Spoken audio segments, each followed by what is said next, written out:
Di sebuah rumah kecil yang dikelilingi kebun bunga, tinggallah seorang nenek bernama Mbah Siti.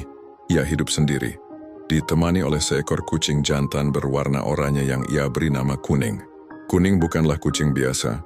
Matanya yang hijau bijak selalu memperhatikan sekelilingnya, seolah paham setiap perkataan dan perasaan Mbah Siti. Suatu pagi, cuaca begitu cerah. Seperti biasa, Mbah Siti pergi ke pasar untuk membeli kebutuhan sehari-hari. Namun, usia yang sudah senja membuatnya sering lupa. Hari itu, ia lupa mematikan kompor gas setelah memasak air untuk teh. Sehelai serbet yang terletak di dekat kompor, secara tidak sengaja tersenggol dan perlahan mendekati nyala api. Kuning, yang sedang berbaring di bawah meja makan, mencium bau aneh.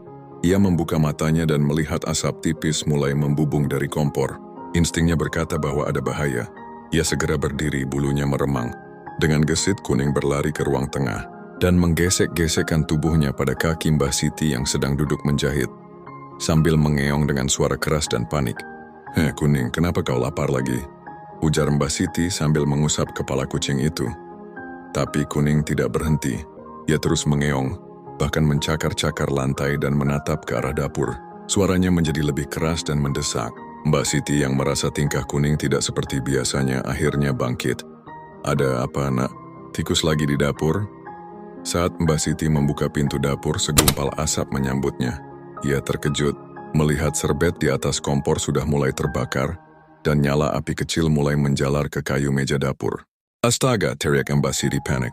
Dengan sigap meski tangannya gemetar, Mbah Siti segera mematikan knop kompor dan mengambil kain basah untuk memadamkan api yang mulai membesar. Kuning tidak tinggal diam. Ia berdiri di ambang pintu sambil terus mengeong keras-keras, seolah memanggil tetangga untuk membantu. Teriakan Mbah Siti dan suara Kuning yang tidak biasa menarik perhatian Pak RT, yang kebetulan lewat di depan rumah. Ia segera berlari masuk dan membantu Mbah Siti memadamkan api sepenuhnya. Setelah kejadian itu, Mbah Siti memeluk Kuning erat-erat. Matanya berkaca-kaca. "Terima kasih, nak. Kau telah menyelamatkan Nek dan rumah ini. Kalau bukan karena kewaspadaanmu, entah apa yang akan terjadi." Kuning hanya mendengkur pelan, menggosok-gosokkan kepalanya ke tangan Mbah Siti, seolah berkata, "Tidak perlu terima kasih, Nek. Itu tugasku menjagamu." Sejak hari itu, hubungan Mbah Siti dan Kuning semakin erat. Berita tentang kepintaran dan keberanian Kuning tersebar di seluruh kampung.